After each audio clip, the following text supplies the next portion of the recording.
ਟਰਾਲਾ ਦੌਰ ਦੀ ਸੈਕੰਡ ਡਰਾਈਵਰੀ ਦੀ ਗੱਲ ਹੈ ਕਿ ਮੇਰਾ ਸ਼ੁਰੂ ਤੋਂ ਇਹ ਅਸੂਲ ਰਿਹਾ ਕਿ ਪਹਾੜੀ ਦੇ ਵਿੱਚ ਵਸ ਲੱਗਿਆ ਸੈਕੰਡ ਡਰਾਈਵਰ ਨੂੰ ਗੱਡੀ ਨਹੀਂ ਦੇਣੀ। ਇਸ ਵਜ੍ਹਾ ਤੋਂ ਨਹੀਂ ਦੇਣੀ ਕਿ ਮਕਸਦ ਹੈ ਕਿ ਕੁਝ ਸਿੱਖ ਜੇ ਗੱਲ ਆ ਮਾਫ ਕਰੇ, ਨਹੀਂ। ਉਸਤਾਦ ਇੱਕ ਹੱਥ ਕੱਟ ਕੇ ਆਪਣੇ ਸ਼ਾਗਿਰਦ ਤਿਆਰ ਕਰਦਾ ਤੇ ਉਹ ਇੱਕ ਅਲੱਗਾ ਪ੍ਰੋਜੈਕਟ ਹੈ, ਅਲੱਗਾ ਟੌਪਿਕ ਹੈ। ਮੈਂ ਜਿਹੜੀ ਗੱਲ ਮੁੱਦੇ ਵਾਲੀ ਕਰਨਾ ਚਾਹੁੰਦਾ ਵਾਂ, ਆਪਣੇ ਭਰਾਵਾਂ ਨਾਲ ਸ਼ੇਅਰ ਕਰਨਾ ਚਾਹੁੰਦਾ ਵਾਂ, ਉਹ ਇਹ ਵੇ ਕਿ ਮੈਂ ਯਾਨੀ ਕਿ ਪਹਾੜੀ ਏਰੀਏ ਦੇ ਵਿੱਚ ਔਰ ਸ਼ਹਿਰਾਂ ਦੇ ਵਿੱਚ ਰਸ਼ ਵਾਲੀ ਜਗ੍ਹਾ ਤੇ ਵਸ ਲੱਗਿਆ ਨਾ ਸੈਕੰਡ ਡਰਾਈਵਰ ਨੂੰ ਗੱਡੀ ਨਹੀਂ ਸਾ ਦਿੰਦਾ ਹੁੰਦਾ। ਤੇ ਸਾਡੇ ਨਾਲ ਇੱਕ ਦਿਲਚਸਪ ਜਿਹਾ ਵਾਕਿਆ ਪੇਸ਼ ਹੋਇਆ। ਮੈਂ ਆਖਿਆ ਆਪਣੇ ਭਰਾਵਾਂ ਨਾਲ ਥੋੜਾ ਜਿਹਾ ਇਹਨੂੰ ਸ਼ੇਅਰ ਕੀਤਾ ਜਾਵੇ। ਕਾਫੀ ਸਾਲਾਂ ਦੀ ਗੱਲ ਏ, ਮੇਰੇ ਕੋਲ 22 ਵੀਲਰ ਗੱਡੀ ਸੀ ਟਰਾਲਾ, ਤੇ ਅਸੀਂ ਨਾ ਜੀ ਕਮਾੜੀ ਪੋਰਟ ਤੋਂ ਜਿਹੜੀ ਇਹ ਖਾਦ ਲੋਡ ਕੀਤੀ DAP। ਉਦੋਂ ਗਾਲਬਨ DAP ਖਾਦ ਦਾ ਕੋਈ ਰੇਟ ਹੈ ਸੀ, ਬੜਾ ਆਪ ਲਾ ਲਓ ਤੇ ਕੋਈ 27-2800 ਰੁਪਏ ਦੀ ਇੱਕ ਬੋਰੀ ਹੁੰਦੀ ਸੀ।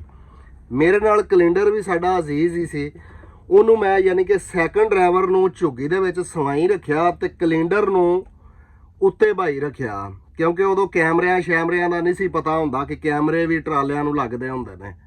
ਤੇ ਜਿਹੜਾ ਨਾ ਜਨਾਬ ਉਹਨਾਂ ਨੂੰ ਉੱਤੇ ਬਾਈ ਰੱਖਿਆ, ਸੈਕੰਡ ਡਰਾਈਵਰ ਨੂੰ ਆਰਾਮ ਨਾਲ ਸਵਾਈ ਰੱਖਿਆ ਕਿ ਕਰਾਚੀਓਂ ਨਿਕਲ ਕੇ ਤੇ ਹੈਦਰਾਬਾਦ ਤੋਂ ਬਾਅਦ ਮੈਂ ਇਹਨੂੰ ਗੱਡੀ ਦਿਆਂਗਾ।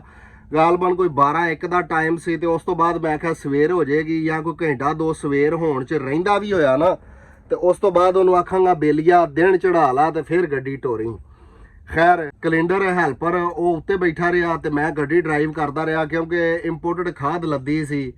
ਗਾਲਬਨ ਕੋਈ ਹਾਸਲਪੁਰ ਚਿਸ਼ਤੀਆਂ ਦੀ ਮੇਰੇ ਕੋਲ ਖਾਦ ਸੀ ਤੇ ਮੈਂ ਜਿਹੜਾ ਨਾ ਗੱਡੀ ਡਰਾਈਵ ਕਰਦਾ ਰਿਹਾ। ਪਹਾੜੀ ਏਰੀਆ ਤੇ ਕਈ ਜਗ੍ਹਾ ਤੇ ਗੱਡੀ ਬਿਲਕੁਲ ਪਹਿਲਾਂ ਲੱਗ ਜਾਂਦਾ ਤੇ ਫਿਰ ਗੱਡੀ ਬੜੀ ਸਲੋ ਹੋ ਜਾਂਦੀ ਹੈ, ਤੇ ਤਾਂ ਕਿ ਕੋਈ ਅੱਲਾ ਨਾ ਕਰੇ ਕੋਈ ਚੋਰੀ ਚਾਰੀ ਦਾ ਕੋਈ ਮਸਲਾ ਨਾ ਬਣੇ। ਇਸ ਕਰਕੇ ਕੈਲੰਡਰ ਨੂੰ ਉੱਤੇ ਬਹਾ ਲਿਆ ਤੇ ਗੱਡੀ ਚਲਾ ਰੱਖੀ ਅੱਲਾ ਦੇ ਤਵੱਕਲ ਰੱਖ ਕੇ ਨਾ ਜੀ।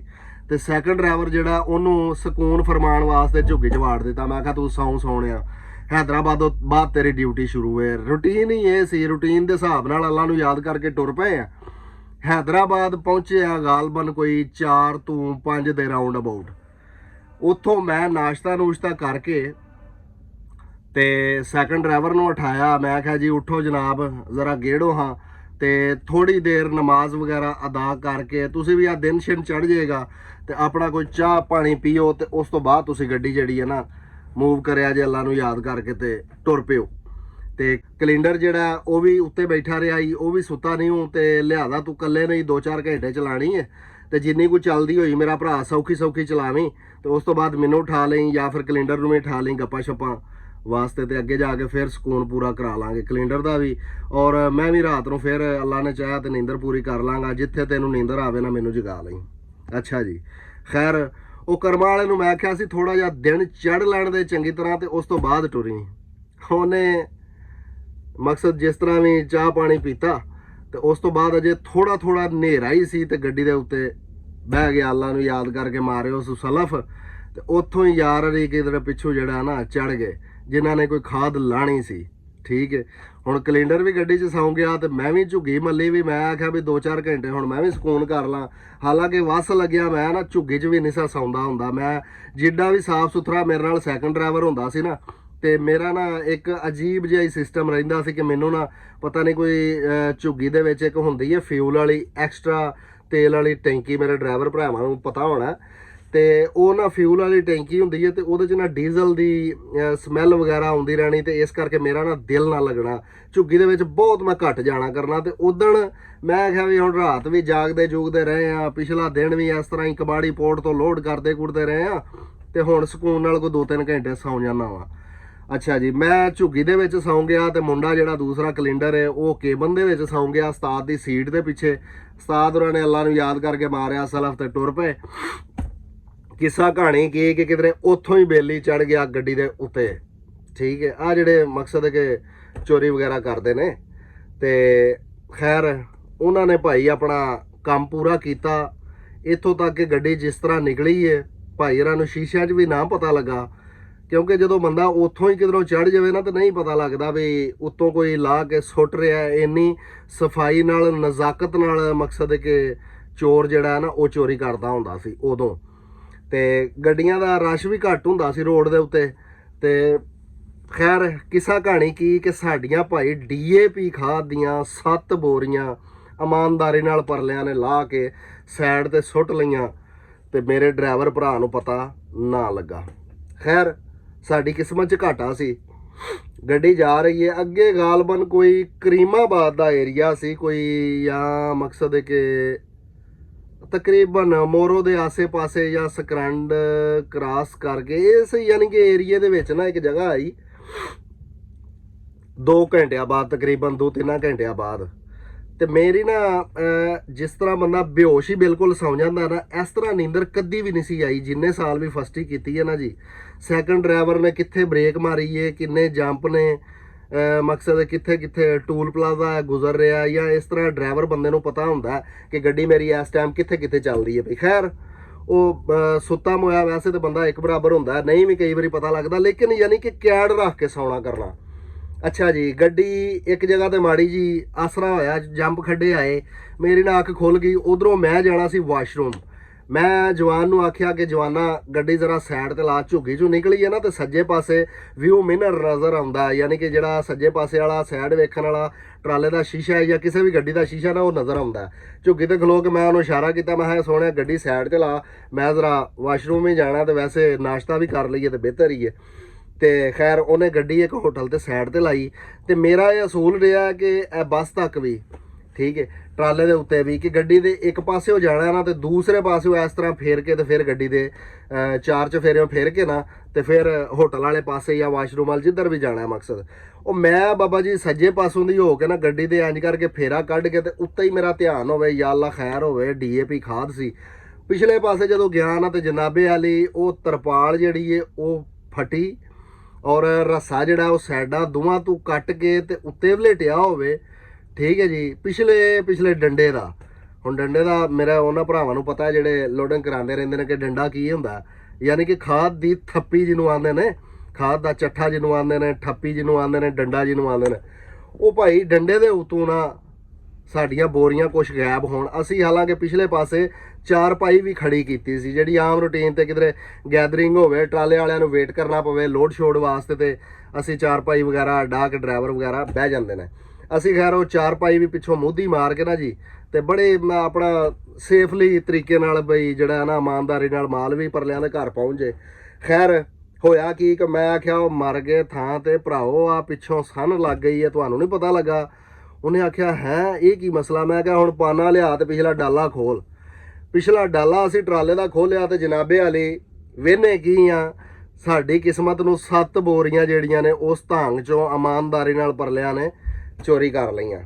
ਖੈਰ ਬੜਾ ਦੁੱਖ ਲੱਗਾ। ਮੈਂ ਕਿਹਾ ਸੈਕੰਡ ਡਰਾਈਵਰ ਨੂੰ ਕਿ ਜਵਾਨਾ ਯਾਰ ਤੈਨੂੰ ਪਤਾ ਹੀ ਨਹੀਂ ਲੱਗਾ, ਤੈਨੂੰ ਮੈਂ ਆਖਿਆ ਸੀ ਚੰਗੀ ਤਰ੍ਹਾਂ ਦਿਨ ਚੜਾ ਲਵੀਂ ਫਿਰ ਟੁਰੇ, ਤੂੰ ਉਸੇ ਟਾਈਮ ਹੀ ਟੁਰ ਪਿਆ। ਮੈਂ ਵੀ ਵੇਖਣ ਡਿਆ ਸਾਂ ਬਈ ਇਹ ਉਸੇ ਟਾਈਮ ਹੀ ਟੁਰਨ ਲੱਗਾ, ਉਦੋਂ ਤੈਨੂੰ ਮੈਂ ਟੋਕਦਾ ਤੇ ਫਿਰ ਤੈਨੂੰ ਪਤਾ ਕਿ ਅਗਰ ਸੈਕੰਡ ਡਰਾਈਵਰ ਨੂੰ ਟੋਕਣਾ ਸ਼ੁਰੂ ਕਰ ਦਿਓ ਨਾ ਤੇ ਫਿਰ ਇਹ ਵੀ ਅੱਛਾ ਇੰਪੈਕਟ ਨਹੀਂ ਪੈਂਦਾ। ਰਸਤੇ ਦੇ ਵਿੱਚ ਵੀ ਦੁਸ਼ਵਾਰੀਆਂ ਹੁੰਦੀਆਂ ਨੇ। ਅਗਰ ਅਮਲੇ ਦਾ ਆਪਸ 'ਚ ਸਲੂਕ ਹੋਵੇ ਨਾ, ਜਾਂ ਇੱਕ ਦੂਸਰੇ ਦੀ ਮੰਨ ਕੇ ਟੁਰਦਾ ਹੋਵੇ ਅਮਲਾ ਗੱਡੀ ਦੇ ਉੱਤੇ, ਤੇ ਯਕੀਨ ਕਰੋ 7 ਹੀ ਖੈਰਾਂ ਨੇ ਔਰ ਗੱਡੀ ਨੁਕਸਾਨ ਵੀ ਨਹੀਂ ਕਰਦੀ, ਖੈਰ ਹੀ ਖੈਰ ਰਹਿੰਦੀ। ਖੈਰ ਸਾਡੀ ਕਿਸਮਤ 'ਚ ਸੀ ਇਹ ਨੁਕਸਾਨ। ਉਹ ਭਾਈ 7 ਬੋਰੀਆਂ ਉਤਰ ਗਈਆਂ ਨੇ। ਮੈਂ ਕਿਹਾ ਜਨਾਬ ਇਹ ਤਾਂ ਕੰਮ ਮਾੜਾ ਹੀ ਹੋਇਆ। ਹੁਣ ਡੰਡੇ 'ਚ ਗਿਣਤੀ ਕੀਤੀ ਨਾ ਤਾਂ 55 ਦਾ ਜਾਂ 60 ਦਾ ਗਾਲਬਨ ਪਿਛਲੀ ਥੱਪੀ ਡੰਡਾ ਸੀ, ਉਹਦੇ 'ਚੋਂ 7 ਬੋਰੀਆਂ ਭਾਈ ਗਾਇਬ। ਇਹ ਇਮਾਨਦਾਰੀ ਉਹਨਾਂ ਦੀ ਮਿਹਰਬਾਨੀ ਉਹਨਾਂ ਚੋਰ ਭਰਾਵਾਂ ਦੀ ਕਿ ਜਿਨ੍ਹਾਂ ਨੇ ਅੱਗੋਂ ਮਕਸਦ ਹੈ ਕਿ ਬੋਰੀਆਂ ਨਹੀਂ ਛੇੜੀਆਂ, ਨਹੀਂ ਤੇ ਅੱਗੋਂ ਵੀ ਪਤਾ ਨਹੀਂ ਕਿੱਥੋਂ ਕਿੱਥੋਂ ਖੱਪੇ ਮੁੰਡੇ ਉੱਤੇ ਚੜ੍ਹ ਕੇ ਵੇਖਿਆ ਜਾਚਿਆ। ਤਰਪਾਲ ਵੀ ਸਲਾਮਤ, ਰੱਸਾ ਵੀ ਸਿਰਫ ਪਿੱਛੋਂ ਹੀ ਕਟੀਤਾ। ਤੇ ਯਾਨੀ ਕਿ ਆਖਣ ਦਾ ਮਕਸਦ ਹੈ ਕਿ ਚੋਰ ਜਿਹੜਾ ਚੜ੍ਹ ਗਿਆ ਉੱਥੋਂ ਤੇ ਚੜ੍ਹ ਕੇ ਉਹਨਾਂ ਇੱਕੋ ਥੱਪੀ 'ਚੋਂ ਖਿੱਚੀ ਰੱਖੀਆਂ ਤਰਪਾਲ ਪਾੜ ਕੇ। ਤੇ ਯਾਨੀ ਕਿ ਇਸ ਤਰ੍ਹਾਂ ਦਾ ਸਾਨੂੰ ਨਾ ਨੁਕਸਾਨ ਦਰਪੇਸ਼ ਆਇਆ। ਖੈਰ ਗੇਟ ਗੂਟ ਬੰਦ ਕੀਤੇ ਅੱਲਾ ਨੂੰ ਯਾਦ ਕਰਕੇ, ਤੇ ਹੁਣ ਨੀਂਦਰਾਂ ਸ਼ੀਦਰਾਂ ਕਿੱਧਰ ਗਈਆਂ। ਬਹਿ ਗਿਆ ਮੈਂ ਗੱਡੀ ਤੇ, ਮਾਲਕ ਨੂੰ ਤਸਵੀਰ ਵੀ ਖਿੱਚੀ। ਉਦੋਂ ਮੇਰੇ ਖਿਆਲ ਵਿੱਚ ਟੱਚ ਮੋਬਾਈਲ ਕਿਹੜਾ ਸੀ, ਵੀਗੋ ਟੈਲ ਲਿਆ ਸੀ ਅਸੀਂ ਕੋਈ 3000 ਰੁਪਏ ਦਾ ਨਾ ਨਵਾਂ। ਖੈਰ ਉਹਨੂੰ ਤਸਵੀਰ ਵੀ ਖਿੱਚੀ ਤੇ ਫੋਨ ਕਰਕੇ ਵੀ ਦੱਸਿਆ ਜੀ ਆਹ ਕੰਮ ਬਣ ਗਿਆ। ਮਾਲਕ ਨੂੰ ਮੈਂ ਆਖਿਆ ਵੀ ਨੈਕ ਜੀ ਗੱਲ ਹੈ ਕਿ ਇਸ ਤਰ੍ਹਾਂ ਨਾ ਉਥੋਂ ਹੈਦਰਾਬਾਦੋਂ ਨਿਕਲੇ ਆ ਜੀ, ਅਮਲਾ ਜਾਗਦਾ ਰਿਹਾ, ਮੁੰਡਾ ਕੈਲੰਡਰ ਵੀ, ਤੇ ਮੈਂ ਵੀ ਗੱਡੀ ਆਪ ਖੁਦ ਡਰਾਈਵ ਕਰਦਾ ਰਿਹਾ। ਜਿੱਥੋਂ ਸੈਕੰਡ ਡਰਾਈਵਰ ਨੂੰ ਭਾਇਆ ਨਾ ਜੀ, ਹਾਲਾਂਕਿ ਫਸਟ ਡਰਾਈਵਰ ਨੇ ਹੀ ਅਮਲਾ ਰੱਖਿਆ ਹੁੰਦਾ। ਸੈਕੰਡ ਕੋਲੋਂ ਗਲਤੀ ਹੋਵੇ ਜਾਂ ਕੈਲੰਡਰ ਕੋਲੋਂ ਗਲਤੀ ਹੋਵੇ ਤੇ ਲਿੱਤਰ ਫਿਰ ਵੀ ਫਸਟ ਦੇ ਸਿਰ 'ਚ ਹੀ ਨੇ, ਆਖਣਾ ਫਿਰ ਵੀ ਸਾਰਿਆਂ ਨੇ ਫਸਟ ਨੂੰ ਹੀ ਹੁੰਦਾ ਹੈ। ਠੀਕ ਹੈ ਜੀ, ਅਮਲਾ ਵੀ ਮੇਰਾ ਰੱਖਿਆ ਹੋਇਆ ਸੀ, ਲੇਕਿਨ ਮੈਂ ਵਕੂਆ ਜਿਸ ਤਰ੍ਹਾਂ ਵੀ ਹੋਇਆ ਨਾ ਜੀ, ਬੜੇ ਅੱਛੇ ਤਰੀਕੇ ਨਾਲ ਮਾਲਕ ਨੂੰ ਦੱਸਿਆ ਕਿ ਜੀ ਇਹ ਕੰਮ ਹੋ ਗਿਆ। ਮਾਲਕ ਨੇ ਮੇਰੀ ਉਹ ਗੱਲ ਪੂਰੀ ਸੁਣਨ ਤੋਂ ਪਹਿਲੇ ਹੀ ਆਖ ਦਿੱਤਾ ਕਿ ਭਾਈ ਜੀ ਇਹ ਲੱਥੀਆਂ ਨੇ ਤੇ ਤੇਰੀਆਂ ਹੀ ਨੇ, ਇਹ ਮੇਰੀਆਂ ਨਹੀਂ ਹੈਗੀਆਂ। ਮੈਨੂੰ ਬੜਾ ਦੁੱਖ ਲੱਗਾ। ਮੈਂ ਕਿਹਾ ਨੈਕ ਜੀ ਮੇਰੀ ਤਹੱਮਲ ਨਾਲ 1 ਮਿੰਟ ਗੱਲ ਸੁਣ ਲਓ, ਬਾਅਦ ਵਿੱਚ ਗੱਲ ਕਰਾਂਗੇ ਇਸ ਮਾਮਲੇ 'ਚ ਕਿ ਲੱਥੀਆਂ ਨੇ ਇਹ ਮੇਰੀਆਂ ਨੇ, ਤੁਹਾਡੀਆਂ ਨੇ, ਕਿਹਦੀਆਂ ਨੇ। ਚਲੋ ਮੇਰੀਆਂ ਵੀ ਨੇ ਤੇ ਮੇਰੀ ਗੱਲ। ਉਹਨਾਂ ਆਖਿਆ ਨਹੀਂ ਨਹੀਂ ਕੋਈ ਹੋਰ ਗੱਲ ਹੈ ਹੀ ਤਾਂ ਫੋਨ ਜਿਹੜਾ ਨਾ ਉਹ ਚੱਲਦਾ ਰਹਿਣ ਦੇ, ਨਹੀਂ ਤਾਂ ਫੋਨ ਬੰਦ ਕਰ, ਇਹ ਤੇਰੀਆਂ ਹੀ ਨੇ ਮੇਰੀਆਂ ਨਹੀਂ। ਜਿੱਥੇ ਬੰਦਾ ਚੱਲਦਾ ਹੋਵੇ ਨਾ, ਇੱਕ ਡਰਾਈਵਰ ਵਾਸਤੇ ਇਹ ਬੜੀ ਬੇਇੱਜ਼ਤੀ ਵਾਲੀ ਗੱਲ ਹੁੰਦੀ ਏ ਕਿ ਉਹਨੂੰ ਕੋਈ ਮਾਲਕ ਹੀ ਇਹ ਭਾਵੇਂ ਯਾਰ ਡਰਾਈਵਰ ਕਮਾ ਕੇ ਲਿਆਉਂਦਾ ਉਹ ਮਾਲਕ ਨੂੰ ਵੀ ਦਿੰਦਾ, ਦਿੰਦੀ ਮੇਰੇ ਮਾਲਕ ਦੀ ਜ਼ਾਤ ਏ।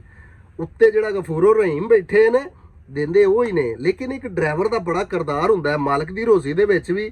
ਔਰ ਅੱਛਾ ਚੱਲਦਾ ਪਿਆ ਉਹ ਡਰਾਈਵਰ ਹੋਵੇ ਨਾ ਤੇ ਮਾਲਕ ਨੂੰ ਵੀ ਚਾਹੀਦਾ ਕਿ ਉਹਦੀ ਗੱਲ ਸੁਣੇ। ਅੱਛਾ ਖੈਰ ਮੈਨੂੰ ਭਰਾਓ ਬੜਾ ਦੁੱਖ ਲੱਗਾ। ਮੈਂ ਆਖਿਆ ਯਾਰ ਮੈਂ ਅੱਜ ਤੱਕ ਮੇਰੀ ਕੋਈ ਇੱਕ ਪੰਚਰ ਵੀ ਵੱਧ ਲਿਖਣ ਦੀ ਰਿਪੋਰਟ ਨਹੀਂ। ਬੜੀ ਇਮਾਨਦਾਰੀ ਨਾਲ ਅਸੀਂ ਇਹ ਰਿਜ਼ਕ ਹਲਾਲ ਕਮਾਉਂਦੇ ਆ ਪਏ ਤੇ ਹਿਸਾਬ ਵੀ ਦਿੰਦੇ ਆ। ਤੇ ਨੈਕ ਨੇ ਕੀ ਕੀਤਾ 7 ਬੋਰੀਆਂ ਫਕਤ ਮੇਰੇ ਖਾਤੇ ਹੀ ਪਾਉਂਦਾ, ਲੇਕਿਨ ਗੱਲ ਇਹ ਕਿ ਮੇਰੀ ਗੱਲ ਤੇ ਪਿਆਰ ਨਾਲ ਜ਼ਰਾ ਸੁਣ ਲੈਂਦਾ। ਉਹਨੇ ਮੈਨੂੰ 1 ਮਿੰਟ ਦੇ ਵਿੱਚ ਬੇਈਮਾਨ ਆਖ ਦਿੱਤਾ, ਝੂਠਾ ਆਖ ਦਿੱਤਾ। ਖੈਰ ਸਾਦਕਾਬਾਦ ਪਹੁੰਚੀ ਗੱਡੀ, ਤੇਲ ਸ਼ੇਲ ਪਵਾਇਆ, ਮਾਲਕ ਦੇ ਮੱਥੇ ਨਾ ਲੱਗੇ, ਉਹ ਨਹੀਂ ਸੀ ਹੈ ਜਾਂ ਆਊਟ ਟਾਈਮ 'ਚ ਪਹੁੰਚੇ। ਚਿਸ਼ਤੀਆਂ ਦਾ ਹਰੋਨਾਬਾਦ ਦਾ ਕਿਧਰੇ ਮਾਲ ਸੀ ਉਹ ਖਾਲੀ ਕੀਤਾ। ਜਦੋਂ ਪਹੁੰਚ ਲੈਣ ਲੱਗੇ ਨਾ ਜੀ 7 ਬੋਰੀਆਂ ਘੱਟ, ਤੇ ਉਹਨਾਂ ਨੂੰ ਅਸੀਂ ਆਖਿਆ ਕਿ ਤੁਸੀਂ ਵਿੱਚੋਂ ਕੱਟ ਲਓ ਭਾਈ। ਉਹਨਾਂ ਨੇ ਪੈਸੇ ਮੰਗੇ 25 ਜਾਂ 27,000 ਰੁਪਇਆ ਗਾਲਬਨ ਉਦੋਂ ਬਣਿਆ ਸੀ ਉਹਨਾਂ 7 ਬੋਰੀਆਂ ਦਾ। ਕੈਲਕੂਲੇਸ਼ਨ ਕਰ ਲਓ, ਮੇਰਾ ਸ਼ਾਇਦ ਹੋ ਸਕਦਾ ਕੋਈ ਥੋੜਾ ਬਹੁਤਾ ਹਿਸਾਬ ਉੱਤੇ ਥੱਲੇ ਵੀ ਹੋਵੇ ਕਿਉਂਕਿ ਬੜੇ ਸਾਲਾਂ ਦੀ ਗੱਲ ਹੈ। ਤੇ ਫਿਰ ਇਹ ਕਿ ਮੈਨੂੰ ਇਹ ਯਾਦ ਹੈ ਕਿ 25 ਤੋਂ 27,000 ਰੁਪਇਆ ਸਾਡਾ ਉਹਨਾਂ ਨੇ ਕੱਟ ਲਿਆ। ਠੀਕ ਹੈ ਜੀ, ਖੈਰ ਮੈਂ ਕਟਵਾ ਕੇ ਤੇ ਆ ਗਿਆ। ਮੈਂ ਮਾਲਕ ਨਾਲ ਗੱਲ ਕੀਤੀ, ਮੈਂ ਕਿਹਾ ਨੈਕ ਜੀ ਇਹ ਹਿਸਾਬ ਕਿਤਾਬ ਹੈ, ਪੈਸੇ ਮੈਂ ਕਟਾਏ ਆ ਉੱਥੇ, ਮੇਰਾ ਲਿਹਾਜ਼ਾ ਤੁਹਾਡੇ ਵੱਲ ਵਾਊਚਰ ਵੀ ਬਣਿਆ ਉਦੋਂ 35 ਤੋਂ 40,000 ਦੇ ਰਾਉਂਡ ਅਬਾਊਟ ਵਾਊਚਰ ਵੀ ਹੁੰਦਾ ਸੀ 3 ਬੰਦਿਆਂ ਦਾ, ਤੇ ਤੁਸੀਂ ਜਿਹੜਾ ਭਾਵੇਂ ਉਹਦੇ ਚੋਂ ਕੱਟ ਲਿਆ ਜੇ। ਲਿਹਾਜ਼ਾ ਮੈਂ ਨਾ ਜੀ ਗੱਲ ਇਹ ਵੇ ਗੁੱਸਾ ਨਾ ਕਰਿਆ ਜੇ, ਮੈਂ ਇਥੋਂ ਰਿਜ਼ਕ ਵੀ ਖਾਦਾ ਤੇ ਮੈਂ ਇਧਰੋਂ ਜਾਂਦਿਆਂ ਵੀ ਸ਼ਾਇਦ ਗੱਡੀ ਛੱਡ ਦਿੰਦਾ, ਲੇਕਿਨ ਪਹੁੰਚ ਕਲੀਅਰ ਕਰਵਾਉਣੀ ਸੀ ਔਰ ਇਸ ਕਰਕੇ ਮਾਲ ਮੈਂ ਆਪਣੀ ਤਹਿਵੀਲ 'ਚ ਰੱਖ ਕੇ ਤੇ ਪਰਲਿਆਂ ਨੂੰ ਦੇਣਾ ਸੀ। ਇਸ ਕਰਕੇ ਮੈਂ ਤੋੜ ਮਾਲ ਖਾਲੀ ਕਰਨ ਗਿਆ ਵਾਂ। ਤੇ ਜਿਹੜਾ ਜੇ ਨਾ ਜੀ ਮੈਂ ਇਹ ਗੱਡੀ ਤੇ ਨਹੀਂ ਚੱਲ ਸਕਦਾ ਮਜ਼ੀਦ। ਜਦੋਂ ਮੈਂ ਬੇਈਮਾਨ ਬਣ ਗਿਆ ਵਾਂ, ਚੋਰ ਬਣ ਗਿਆ ਵਾਂ, ਤੁਸੀਂ ਮੇਰੀ ਗੱਲ ਨਹੀਂ ਸੁਣੀ ਤੇ ਲਿਹਾਜ਼ਾ ਤੁਸੀਂ ਆਪਣਾ ਅਮਲਾ ਜਿਹੜਾ ਹੈ ਨਾ ਜੀ ਮੇਰੇ ਸਾਦਕਾਬਾਦ ਆਉਣ ਤੱਕ, ਮਕਸਦ ਮੇਰੀ ਸਿਟੀ ਆਉਣ ਤੱਕ ਪਹੁੰਚਣ ਤੱਕ ਅਮਲਾ ਤਿਆਰ ਰੱਖਿਆ ਜੇ। ਮੈਂ ਹੁਣ ਗੱਡੀ ਦੇ ਉੱਤੇ ਨਹੀਂ ਚੱਲ ਸਕਦਾ, ਮਿਹਰਬਾਨੀ ਹੈ ਤੁਹਾਡੀ। ਉਹਨਾਂ ਨੇ ਆਖਿਆ ਕੋਈ ਮਸਲਾ ਹੀ ਨਹੀਂ, ਅਮਲੇ ਬਹੁਤ, ਜੇ ਅਗਰ ਤੂੰ ਇੰਜ ਜਾਣਾ ਚਾਹਨਾ ਤੇ ਅਮਲੇ ਬਹੁਤ। ਮੈਂ ਕਿਹਾ ਜੀ ਫਿਰ ਅੱਲਾ ਨੇ ਚਾਹਿਆ ਤੇ ਸਾਨੂੰ ਗੱਡੀਆਂ ਵੀ ਬਹੁਤ। ਅੱਲਾ ਪਾਕ ਤੁਹਾਨੂੰ ਖੁਸ਼ ਰੱਖੇ, ਬੁਰੇ ਅਲਫਾਜ਼ਾਂ ਨਾਲ ਤੁਹਾਨੂੰ ਯਾਦ ਨਹੀਂ ਕਰਾਂਗਾ। ਔਰ ਮੈਂ ਤੁਹਾਨੂੰ ਭਰਾਓ ਗੱਡੀ ਵੀ ਨਹੀਂ ਦੱਸ ਰਿਹਾ, ਮਕਸਦ ਫਰਮ ਵੀ ਨਹੀਂ ਦੱਸ ਰਿਹਾ, ਅੱਛਾ ਬੰਦਾ ਨਹੀਂ ਲੱਗਦਾ ਇਸ ਤਰ੍ਹਾਂ ਨਾ। ਨਿਜ਼ਾਮ ਬੜੇ ਅਪਡੇਟ ਹੋ ਗਏ ਨੇ ਹੁਣ, ਹਰ ਬੰਦੇ ਨੇ, ਹਰ ਕੰਪਨੀ ਨੇ ਤਰੱਕੀਆਂ ਵੀ ਕੀਤੀਆਂ ਨੇ। ਮੈਂ ਤੁਹਾਨੂੰ ਕੰਪਨੀ ਦਾ ਨਾਂ ਨਹੀਂ ਲਵਾਂਗਾ, ਉਹਨਾਂ ਦੀ ਮਤੇ ਦਿਲ ਆਜ਼ਾਰੀ ਨਾ ਹੋਵੇ। ਖੈਰ ਅਸੀਂ ਉੱਥੋਂ ਰਿਜ਼ਕ ਖਾਧਾ, ਅੱਗੇ ਆਏ ਆ ਥੋੜਾ ਜਿਹਾ ਬਹਾਵਲਪੁਰ ਤੋਂ ਪਿੱਛੇ ਹੀ ਸਾਂ ਤੇ ਫੋਨ ਆਉਂਦਾ ਨੈਕ ਦਾ, ਆਂਦੇ ਨੇ ਕਿ ਇਸ ਤਰ੍ਹਾਂ ਕਰ ਸਵੇਰੇ ਮੰਡੀ ਹੈ ਇੱਥੇ ਰੁਕ ਜਾ, ਸਵੇਰੇ ਮੰਡੀ ਹੈ, ਸਵੇਰੇ ਡੰਗਰ ਪਾ ਕੇ ਕਰਾਚੀ ਦੇ ਆਉਣਾ ਨਹੀਂ। ਮੈਂ ਕਿਹਾ ਜੀ ਬਿਲਕੁਲ ਪਾਵਾਂਗੇ, ਜਿੰਨਾ ਤੀਕਰ ਸਾਦਕਾਬਾਦ ਮੈਂ ਨਹੀਂ ਪਹੁੰਚਦਾ ਉਹਨਾਂ ਤੀਕਰ ਤੁਹਾਡੇ ਮਤਹਿਦ ਆ ਸੀ। ਲੇਕਿਨ ਇੱਕ ਗੱਲ ਮੇਰੀ ਯਾਦ ਰੱਖਿਆ ਜੇ ਕਿ ਜਿਸ ਤਰ੍ਹਾਂ ਆਪਣੀ ਗੱਲ ਹੋਈ ਹੈ ਨਾ, ਇਹਦੇ ਤੋਂ ਇੱਕ ਪੈਰ ਵੀ ਇਹ ਚੱਠਾ ਅੱਗੇ ਪਿੱਛੇ ਨਹੀਂ ਜਾਏਗਾ। ਸਾਦਕਾਬਾਦ ਜਿਵੇਂ ਪਹੁੰਚੇ, ਜੋ ਆਖੋ ਮੈਂ ਲੋਡ ਕਰਕੇ ਲਿਆਉਣਾ, ਸਾਦਕਾਬਾਦ ਤੋਂ ਬਾਅਦ ਗੱਡੀ 1 ਕਿਲੋਮੀਟਰ ਵੀ ਅੱਗੇ ਨਹੀਂ ਜਾਏਗੀ, ਮੈਂ ਨਹੀਂ ਲੈ ਕੇ ਜਾਵਾਂਗਾ। ਆਪਣਾ ਅਮਲਾ ਰੱਖਿਆ ਜੇ ਤਿਆਰ, ਉਹ ਗੱਡੀ ਲੈ ਕੇ ਜਾਏਗਾ ਅੱਗੇ। ਯਾਰ ਇਹ ਤੇ ਕੁਛ ਵੀ ਨਹੀਂ, ਛੋਟੀ ਮੋਟੀ ਹਿਸਾਬ ਕਿਤਾਬ ਹੁੰਦਾ ਰਹਿੰਦਾ, ਛੋਟੀ ਮੋਟੀ ਗੱਲ ਹੁੰਦੀ ਰਹਿੰਦੀ ਏ। ਤੂੰ ਹੁਣ ਮਕਸਦ ਹੈ ਕਿ ਇਸ ਤਰ੍ਹਾਂ ਕਰੇਗਾ। ਮੈਂ ਕਿਹਾ ਜੀ ਡੰਗਰ ਮੈਂ ਲੋਡ ਕਰਨ ਤੋਂ ਇਨਕਾਰ ਨਹੀਂ ਕੀਤਾ, ਮੈਂ ਲੋਡ ਕਰ ਲਿਆਉਣਾ, ਲੇਕਿਨ ਸਾਦਕਾਬਾਦ ਤੱਕ ਜੇ, ਸਾਦਕਾਬਾਦ ਤੋਂ ਅੱਗੇ ਵੀਰ ਜੀ ਮੈਂ ਨਹੀਂ ਜੇ ਜਾਣਾ। ਜਦੋਂ ਮੈਂ ਬੇਈਮਾਨ ਬਣ ਗਿਆ, ਠੀਕ ਹੈ ਨਾ ਜੀ, ਮੈਂ ਚੋਰ ਬਣ ਗਿਆ, ਫਿਰ ਮੈਂ ਉੱਥੇ ਜਿੱਥੇ ਸਮਝਣਾ ਕਿ give respect and take respect, ਜਿੱਥੇ ਮੇਰੀ ਕਦਰ ਨਹੀਂ ਉੱਥੇ ਮੈਂ ਰੋਜ਼ੀ ਨਹੀਂ ਇਹੋ ਜੀ ਕਰਨਾ ਵੀ ਨਹੀਂ ਚਾਹਾਂਗਾ। ਠੀਕ ਹੈ ਜੀ, ਖੜੇ ਪੈਰੀ ਜਵਾਬ ਦੇਣ ਦੀ ਮੇਰੀ ਆਦਤ ਨਹੀਂ, ਛਾਪਰ ਚੁੱਕ ਕੇ ਟੁਰਨ ਦੀ, ਅਗਲੇ ਘਰ ਜਾਣ ਦੀ ਬਿਲਾ ਵਜ੍ਹਾ ਮੇਰੀ ਆਦਤ ਵੀ ਨਹੀਂ, ਮੈਨੂੰ ਅੱਛਾ ਵੀ ਨਹੀਂ ਲੱਗ ਰਿਹਾ, ਲੇਕਿਨ ਮੈਂ ਇੱਥੇ ਰੋਜ਼ੀ ਨਹੀਂ ਕਰਾਂਗਾ। ਠੀਕ ਹੈ, ਅਗਰ ਤੁਹਾਡੇ ਕੋਲ ਅਮਲਾ ਹੈ ਤਾਂ ਮੈਂ ਮਾਲ ਲਾ ਦੇਣਾ, ਨਹੀਂ ਤੇ ਮੈਂ ਮਾਲ ਨਹੀਂ ਲੱਦਣਾ। ਖੈਰ ਮਾਲਕ ਨੇ ਆਖਿਆ ਠੀਕ ਹੈ ਭਾਈ ਤੂੰ ਖਾਲੀ ਆ ਜਾ। ਸਾਦਕਾਬਾਦ ਪਹੁੰਚੇ, ਸਾਦਕਾਬਾਦ ਪਹੁੰਚ ਕੇ ਉਹਨਾਂ ਨੇ ਆਖਿਆ ਜੀ ਜਵਾਨਾ ਕੀ ਮਸਲਾ ਬਣਿਆ। ਮੈਂ ਆਖਿਆ ਜੀ ਆਹ ਮਸਲਾ ਬਣਿਆ, ਇਸ ਤਰ੍ਹਾਂ ਕਰਕੇ ਹਿਸਾਬ ਕਿਤਾਬ ਹੋਇਆ ਤੇ ਲਿਹਾਜ਼ਾ ਤਾਂ ਕਰਕੇ ਜਿਹੜਾ ਹੈ ਨਾ ਜੀ ਸਾਡੇ ਨਾਲ ਇਹ ਨੁਕਸਾਨ ਜਿਹੜਾ ਹੈ ਤੁਹਾਡਾ ਹੋ ਗਿਆ। ਤੇ ਇਹ ਤੁਸੀਂ ਜੇ ਅਗਰ ਅਜੇ ਵੀ ਮੇਰੀ ਉਹ ਗੱਲ ਹੈ ਕਿ ਅਗਰ ਮੈਨੂੰ ਵਜ਼ਾਹਤ ਦਾ ਮੌਕਾ ਦਿੰਦੇ ਹੋ, ਅਗਰ ਮੇਰੇ ਤੇ ਯਕੀਨ ਕਰਦੇ ਹੋ ਤੇ ਠੀਕ ਹੈ, 100 ਬਿਸਮਿਲ੍ਲਾ। ਨੁਕਸਾਨ ਦੀ ਕੋਈ ਗੱਲ ਨਹੀਂ, ਨੁਕਸਾਨ ਵੀ ਆਖੋ ਤੇ ਅੱਧਾ ਕਰਕੇ ਭਰ ਲਾਂਦੇ। ਲਿਹਾਜ਼ਾ ਮੇਰੀ ਗੱਲ ਚੰਗੇ ਤਰੀਕੇ ਨਾਲ ਤੁਸੀਂ ਸੁਣੋ। ਅਗਰ ਤੁਸੀਂ ਮੈਨੂੰ ਬੇਈਮਾਨ ਨਹੀਂ ਜੇ ਆਂਦੇ ਤੇ ਮੈਂ ਇੱਥੇ ਚੱਲਣਾ ਵਾ। ਅਗਰ ਤੁਸੀਂ ਆਂਦੇ ਹੋ ਨੁਕਸਾਨ ਮੈਂ ਸਾਰਾ ਹੀ ਕੱਟਣਾ ਤੇ ਫਿਰ ਗੱਲ ਹੈ ਕਿ ਨੁਕਸਾਨ ਦੀ ਵੀ ਕੋਈ ਗੱਲ ਨਹੀਂ ਯਾਰ। 25,000 ਰੁਪਈਆ 27 ਕੀ ਕੋਈ ਔਕਾਤ ਨਹੀਂ ਹੈਗੀ। ਲੇਕਿਨ ਇਹ ਕਿ ਮੈਂ ਜਿੱਥੇ ਬੇਈਮਾਨ ਬਣ ਗਿਆ ਨਾ ਜੀ, ਮੈਂ ਉੱਥੇ ਨਹੀਂ ਚੱਲ ਸਕਦਾ। ਉਹਨਾਂ ਨੇ ਆਖਿਆ ਜੀ ਇਹ ਗੱਲ ਮਾੜੀ ਏ, ਅਸੀਂ ਜਿਹੜਾ ਨਾ ਪੈਸੇ ਵੀ ਕੱਟਣੇ ਨੇ ਤੇ ਤੂੰ ਵੀ ਗੱਡੀ ਤੇ ਚੱਲ। ਮੈਂ ਕਿਹਾ ਇਹ ਚੱਠੇ ਦਾ ਸ਼ੁਰੂ ਤੋਂ ਹੀ ਅਸੂਲ ਨਹੀਂ ਰਿਹਾ ਤੇ ਕੈਲੰਡਰੀ ਵਾਲੇ ਦੌਰ ਦੇ ਅਸੂਲ ਨਹੀਂ ਹੈਗੇ ਤੇ ਹੁਣ ਤੇ ਫਿਰ ਮਾਸ਼ਾਅੱਲਾ ਅੱਲਾ ਨੇ ਫਸਟ ਹੀ ਦਿੱਤੀ ਏ। ਰੋਜ਼ੀ ਮੇਰੇ ਮਾਲਕ ਦੇ ਕੋਲ ਹੈ, ਉਹਨਾਂ ਨੇ ਬੜਾ ਸਮਝਾਇਆ ਕਿ ਗੱਡੀ ਨਾ ਛੱਡ, ਇਹ ਹੋ ਜਾਏਗਾ ਉਹ ਹੋ ਜਾਏਗਾ, ਗੱਡੀ ਤੇ ਲੱਭਣੀ ਪਏਗੀ ਦੁਸ਼ਵਾਰੀ। ਮੈਂ ਕਿਹਾ ਜੀ ਕੋਈ ਗੱਲ ਨਹੀਂ, ਗੱਲ ਮੂੰਹ ਚੋਂ ਕੱਢ ਲਈਏ ਨਾ ਤੇ ਅਲਹਮਦੁਲਿਲਾ ਕਿਸੇ ਨਸਲੀ ਬੰਦੇ ਦੀ ਇਹ ਹੀ ਪਛਾਣ ਹੁੰਦੀ ਏ ਕਿ ਗੱਲ ਜਦੋਂ ਮੂੰਹ ਚੋਂ ਕੱਢ ਲਈਏ ਅਬਲ ਤੇ ਬਿਲਾ ਵਜ੍ਹਾ ਜਾਣਾ ਨਹੀਂ, ਜੇ ਜਾਣਾ ਤੇ ਦੁਬਾਰਾ ਫਿਰ ਆਉਣਾ ਨਹੀਂ ਤੇ ਗੱਲ ਮੂੰਹ ਚੋਂ ਕੱਢੀਏ। ਅਗਰ ਤੇ ਨੁਕਸਾਨ ਦਾ ਕੋਈ ਰਿਲੀਫ ਦਿੰਦੇ ਹੋ ਮੈਨੂੰ, ਠੀਕ ਹੈ ਨਾ ਜੀ, ਰਲ ਮਿਲ ਕੇ ਬਰਦਾਸ਼ਤ ਆਪਾਂ ਕਰਨੇ ਆ ਤੇ ਫਿਰ ਠੀਕ ਹੈ, ਬੜੀ ਸੋਹਣੀ ਗੱਲ ਹੈ। ਨਹੀਂ ਤੇ ਤੁਹਾਨੂੰ ਅਮਲੇ ਬਹੁਤ, ਸਾਨੂੰ ਵੀ ਅੱਲਾ ਨੇ ਚਾਹਿਆ ਤੇ ਗੱਡੀ ਲੱਭ ਜੇਦੀ। ਉਹਨਾਂ ਨੇ ਆਖਿਆ ਨਹੀਂ ਜੀ ਨੁਕਸਾਨ ਕੱਟਣਾ। ਮੈਂ ਕਿਹਾ ਨੁਕਸਾਨ ਕੱਟਣਾ ਤੇ ਇਹ ਮੇਰਾ ਵੋਚਰ 40-45 ਆ ਜਿੰਨਾ ਵੀ ਗਾਲ ਬੰਦਾ ਸੀ ਇਹ ਉਹ ਕੱਟ ਕੇ 3-4 ਕੋਈ ਤਰੀਕ ਸੀ, ਮੈਨੂੰ ਸ਼ੱਕ ਪੈਂਦੀ ਹੈ ਉਦੋਂ। ਮਕਸਦ ਹੈ ਕਿ ਵਾਹਵਾ ਸਾਲਾਂ ਦੀ ਗੱਲ ਹੈ, ਤਰੀਕ ਵੀ ਕਨਫਰਮ ਯਾਦ ਨਹੀਂ, ਲੇਕਿਨ ਮਹੀਨੇ ਤੋਂ ਯਾਨੀ ਕਿ ਉੱਤੇ ਹੀ ਦਿਨ ਕੋਈ 2-4 ਲੰਘੇ ਸਨ। ਇਹ ਮੇਰਾ ਵਾਚਰ ਹੈ। ਮੈਂ ਕਿਹਾ ਜੀ ਇਹ ਇਸ ਤਰ੍ਹਾਂ ਬਕਾਇਆ ਪੈਸੇ ਮੇਰੇ ਹੱਥ 'ਚ ਫੜਾਓ। ਇਹ ਨਹੀਂ ਕਿ ਮੈਂ ਆਪਣੀ ਤਨਖਾਹ ਪਾ ਲੈਣਾ। ਮੈਂ ਸ਼ੁਰੂ ਤੋਂ ਹੀ ਤੁਹਾਡੇ ਕੋਲ ਇੰਨੇ ਮਹੀਨੇ ਹੋ ਗਏ ਚੱਲਦਾ ਪਿਆ ਜਾਂ ਇੰਨਾ ਅਰਸਾ ਹੋ ਗਿਆ, ਸ਼ੁਰੂ ਤੋਂ ਅੱਜ ਤੱਕ ਮੈਂ ਆਪਣੀ ਤਨਖਾਹ ਆਪ ਖੁਦ ਪਾਈ ਹੋਵੇ, ਤੁਸੀਂ ਦੱਸ ਦਿਓ ਮੈਨੂੰ ਇੱਕ ਵਾਰੀ ਵੀ। ਨਹੀਂ, ਮੇਰਾ ਅਸੂਲ ਰਿਹਾ ਲਿਆ ਕੇ ਜੋ ਵੀ ਬਚਿਆ ਮਾਲਕ ਨੂੰ ਫੜਾਇਆ। ਉਹਨਾਂ ਨੇ ਅੱਗੋਂ ਮੈਨੂੰ ਤਨਖਾਹ ਜਿਹੜੀ ਮੇਰਾ ਵਾਊਚਰ ਬਣਦਾ, ਮੇਰੇ ਪੈਸੇ ਬਣਦੇ ਨੇ, ਮੇਰੇ ਅਮਲੇ ਦੇ ਪੈਸੇ ਬਣਦੇ ਨੇ, ਉਹ ਮੈਨੂੰ ਬੜੇ ਸੋਹਣੇ ਤਰੀਕੇ ਨਾਲ ਦਿੰਦੇ ਹੋ। ਤੇ ਹੁਣ ਵੀ ਆਹ ਹੀ ਗੱਲ ਹੈ, ਇਹ ਪੈਸੇ ਜੇ, ਆਹ ਕਿਰਾਇਆ ਜੇ, ਇਹ ਪਹੁੰਚ ਤੁਹਾਡੀ ਕਲੀਅਰ ਜੇ, ਇਹਦੇ ਵਿੱਚ ਮੇਰਾ ਹਿੱਸਾ ਮੈਨੂੰ ਫੜਾਓ, ਜਿਹੜੇ ਬਚਦੇ ਨੇ ਆਪਣੇ ਕੱਟ ਲਓ। ਉਹਨਾਂ ਨੇ ਮੈਨੂੰ ਆਪਣਾ 25-27 ਹਜ਼ਾਰ ਰੁਪਈਆ ਕੱਟ ਲਿਆ ਤੇ ਉਸ ਤੋਂ ਬਾਅਦ ਜਿਹੜਾ ਹੈ ਨਾ ਬਕਾਇਆ ਰਕਮ ਮੈਨੂੰ ਦੇ ਦਿੱਤੀ। ਖੈਰ ਉਹ ਸਾਡੀ ਕਿਸਮਤ ਦਾ ਫੇਰ ਸੀ ਜਾਂ ਸਾਡੇ ਨਸੀਬ 'ਚ ਘਾਟਾ ਸੀ। ਅਸੀਂ ਮਕਸਦ ਉਹ ਮਿਲ ਬਾਂਟ ਕੇ ਆਪਸ ਦੇ ਵਿੱਚ ਤਿੰਨੇ ਜਣੇ ਜਿਵੇਂ ਹੈ ਸਾਂ, ਜਿੰਨਾ ਯਾਨੀ ਕਿ ਇਹ ਨਹੀਂ ਕਿ ਬਰਾਬਰ ਤਕਸੀਮ ਕੀਤਾ। ਕੋਈ ਕੈਲੰਡਰ ਨੂੰ ਥੋੜੇ ਜਿਹੇ ਪੈਸੇ ਪਾਏ, ਸੈਕੰਡ ਡਰਾਈਵਰ ਦੀ ਜੇ ਅਗਰ ਸਾਰੀ ਗਲਤੀ ਵੀ ਸੀ ਲੇਕਿਨ ਤਾਂ ਵੀ ਉਹਨੂੰ ਇਗਨੋਰ ਕੀਤਾ। ਮੈਂ ਇਹ ਸਮਝਿਆ ਕਿ ਕਿਸਮਤ ਵੱਲੋਂ ਘਾਟਾ ਸੀ ਭਰਾ ਜੀ, ਠੀਕ ਹੈ। ਔਰ ਉਸ ਤੋਂ ਬਾਅਦ ਆਪ ਖੁਦ ਜ਼ਿਆਦਾ ਪੈਸੇ ਭਰੇ, ਸੈਕੰਡ ਡਰਾਈਵਰ ਨੂੰ ਘੱਟ ਪਾਏ, ਕੈਲੰਡਰ ਨੂੰ ਵੀ ਥੋੜੇ ਜਿਹੇ ਪਾਏ ਤਾਂ ਕਿ ਕਿਉਂਕਿ ਬਰਾਬਰ ਦਾ ਸ਼ਰੀਕ ਹੋ ਜਾਂਦਾ ਨਾ ਬੰਦਾ। ਤੇ ਉਦੋਂ ਇਹ ਫਟੀਆਂ ਵੀ ਅਸੀਂ ਨਿਸਾ ਲਾਉਂਦੇ ਹੁੰਦੇ। ਮੈਂ ਇਹ ਨਹੀਂ ਆਂਦਾ ਕਿ ਡਰਾਈਵਰ ਬੇਈਮਾਨ ਹੁੰਦੇ ਨੇ ਤੇ ਫਟੀਆਂ ਬੜੀਆਂ ਮਾਰਦੇ ਨੇ ਪਏ, ਲੇਕਿਨ ਉਦੋਂ ਇਹਨਾਂ ਚੀਜ਼ਾਂ ਦਾ ਨਾ 200 ਰੁਪਏ ਦਾ 180 ਰੁਪਏ ਦਾ ਤੇ ਪੈਂਚਰ ਹੁੰਦਾ ਸੀ ਟਰਾਲੇ ਦਾ। ਤੇ ਹਿਸਾਬ ਕਿਤਾਬ ਲਾ ਲਓ ਕੀ ਅਮਾਊਂਟ ਸੀ, ਕੀ ਹਿਸਾਬ ਕਿਤਾਬ ਸੀ ਉਦੋਂ। ਤੇ ਇਸ ਤਰ੍ਹਾਂ ਕਰਕੇ ਨਾ ਯਾਨੀ ਕਿ ਬੜਾ ਔਖਾ ਜਿਹਾ ਕੰਮ ਸੀ। ਮੈਂ ਹੁਣ ਜਿਹੜਾ ਵੀਡੀਓ ਐਡੀ ਲੰਮੀ ਤਕਰੀਰ ਦਾ ਸਬਕ ਜਿਹੜਾ ਅਨਵਾਨ ਹੈ, ਮੇਰਾ ਸਬਕ ਦੇਣਾ ਚਾਹੁੰਦਾ ਵਾਂ। ਅਨਵਾਨ ਮੇਨ ਮੁੱਦਾ ਆਪਣੇ ਭਰਾਵਾਂ ਅੱਗੇ ਰਿਕੁਐਸਟ ਇੰਨੀ ਕੁ ਹੈ ਕਿ ਅਗਰ ਤੁਹਾਡੀ ਕਿਧਰੇ ਇੱਜ਼ਤ ਘਟੀ ਹੈ ਨਾ, ਉੱਥੇ ਭਰਾਓ ਰਿਜ਼ਕ ਕਮਾਉਣ ਦਾ ਕੋਈ ਫਾਇਦਾ ਨਹੀਂ ਜੇ। ਗਫੂਰ ਰਹੀਮ ਉੱਤੇ ਬੈਠੇ ਨੇ ਜਿਨ੍ਹਾਂ ਨੇ ਰਿਜ਼ਕ ਦੇਣਾ। ਲਿਹਾਜ਼ਾ ਆਪਣੀ ਥੋੜੀ ਬਹੁਤੀ ਗੱਲ ਵੀ ਰੱਖੋ। ਅਗਰ ਆਪਣੀ ਇੱਜ਼ਤ ਬਣਾਉਣਾ ਚਾਹੁੰਦੇ ਹੋ, ਅਗਰ ਤੁਹਾਡੀ ਇੱਜ਼ਤ ਹੈ, ਤੇ ਮੈਂ ਇਹ ਨਹੀਂ ਆਖਾਂਗਾ ਕਿ ਮਾਲਕ ਨੇ ਥੋੜੀ ਜੀ ਗੱਲ ਆਖੀ ਤੇ ਤੁਸੀਂ ਗੱਡੀ ਛੱਡ ਦਿਓ, ਨਹੀਂ। ਲਿਹਾਜ਼ਾ ਮੈਂ ਸਿਰਫ ਇੰਨੀ ਗੱਲ ਆਖਾਂਗਾ, ਅਗਰ ਤੁਸੀਂ ਸੱਚੇ ਹੋ ਤੁਹਾਨੂੰ ਗੱਲ ਤੋਂ ਦੁੱਖ ਵੀ ਲੱਗੇਗਾ ਕਿ ਯਾਰ ਮੈਂ ਸੱਚਾ ਸਾਂ, ਮੈਂ ਚੋਰੀ ਵੀ ਨਹੀਂ ਸੀ ਕੀਤੀ, ਮੈਂ ਇਸ ਚੀਜ਼ ਨੂੰ ਅਪਰੂਵ ਕੀਤਾ, ਇਸ ਚੀਜ਼ ਦਾ ਮੈਂ ਸਬੂਤ ਦਿੱਤਾ, ਠੀਕ ਹੈ, ਕਿ ਮੈਂ ਸੱਚਾ। ਨੈਕ ਦੇ ਵੀ ਦਿਲ 'ਚ ਆਈ। ਨੈਕ ਨੇ ਕੁਛ ਦਿਨਾਂ ਤੋਂ ਬਾਅਦ ਫਿਰ ਕਾਲ ਕੀਤੀ ਕਿ ਮੁੰਡਿਆ ਘਰ ਹੀ ਹੈ ਤੇ ਆ ਜਾ ਯਾਰ। ਅਮਲਾ ਜਿਹੜਾ ਆਉਣ ਡਿਆ ਨਾ, ਉਹਨਾਂ ਨੇ ਮਕਸਦ ਹੈ ਕਿ ਇੱਕ ਚੋਰੀ ਵੀ ਕੀਤੀ ਹੈ, ਕੋਲਾ ਵਗੈਰਾ ਵੇਚਿਆ ਤੇ ਸਾਡਾ ਦਿਲ ਵੀ ਮੁਤਮਿਨ ਨਹੀਂ ਤੇ ਲਿਹਾਜ਼ਾ ਤੂੰ ਆ ਜਾ। ਮੈਂ ਕਿਹਾ ਨਹੀਂ ਜਨਾਬ, ਡੁੱਲਿਆ ਬੇਰਾਂ ਦਾ ਤੁਸੀਂ ਆਂਦੇ ਹੋ ਨਾ, ਕੁਝ ਨਹੀਂ ਵਿਗੜਿਆ, ਲੇਕਿਨ ਮੈਂ ਇੱਕ ਜਗ੍ਹਾ ਤੇ ਗੱਲ ਕਰ ਲਈ ਹੈ ਤੇ ਮੈਂ ਹੁਣ ਇਨਸ਼ਾਅੱਲਾ ਅੱਲਾ ਨੇ ਚਾਹਿਆ ਤੇ ਉੱਥੇ ਹੀ ਜਾਵਾਂ ਦਾ, ਠੀਕ ਹੈ ਜੀ। ਤੇ ਉਹ ਵੀ ਚੱਲਦੀ ਰਹੀ ਗੱਡੀ। ਅਸੀਂ ਵੀ ਹੋਰ ਜਗ੍ਹਾ ਤੇ ਜਿੱਥੇ ਸਾਡਾ ਰਿਜ਼ਕ ਹੈ ਸੀ ਅਸੀਂ ਵੀ ਕਰਦੇ ਰਹੇ। ਤੇ ਭਰਾਓ ਆਪਣੀ ਥੋੜੀ ਜੀ ਨਾ ਇੱਜ਼ਤ ਬਣਾ ਕੇ ਰੱਖਿਆ ਕਰੋ। ਬਾਕੀ ਤੇ ਡਰਾਈਵਰੀ ਸ਼ੋਬੇ ਦਾ ਜੋ ਹਿਸਾਬ ਕਿਤਾਬ ਹੈ ਸਾਰਿਆਂ ਨੂੰ ਪਤਾ ਹੀ ਹੈ, ਲੇਕਿਨ ਆਪਣੀ ਥੋੜੀ ਜੀ ਇੱਜ਼ਤ ਬਣਾਉਣ ਵਾਸਤੇ ਨਾ ਮਾਲਕ ਕੋਲੋਂ ਇੱਜ਼ਤ ਮੰਗਿਆ ਕਰੋ। ਬੰਦੇ ਇੱਜ਼ਤ ਨਹੀਂ ਦੇ ਸਕਦੇ। ਬਾਕੀ ਅੱਲਾਹ ਪਾਕ ਦੀ ਜ਼ਾਤ ਤੁਹਾਨੂੰ ਜਜ਼ਾ ਦੇਵੇ। ਅਗਰ ਕਿਸੇ ਮਾਲਕ ਦੀ ਕਿਸੇ ਹੋਰ ਬੰਦੇ ਦੀ ਮੇਰੇ ਅਮਲੇ ਵਾਲੇ ਦੀ ਦਿਲ ਆਜ਼ਾਰੀ ਹੋਈ ਹੋਵੇ ਤੇ ਮੈਂ ਮਾਜ਼ਰਤ ਖਵਾਵਾਂ। ਅੱਲਾਹ ਪਾਕ ਦੀ ਜ਼ਾਤ ਜਜ਼ਾ ਦੇ। ਅੱਲਾਹ ਹਾਫਿਜ਼।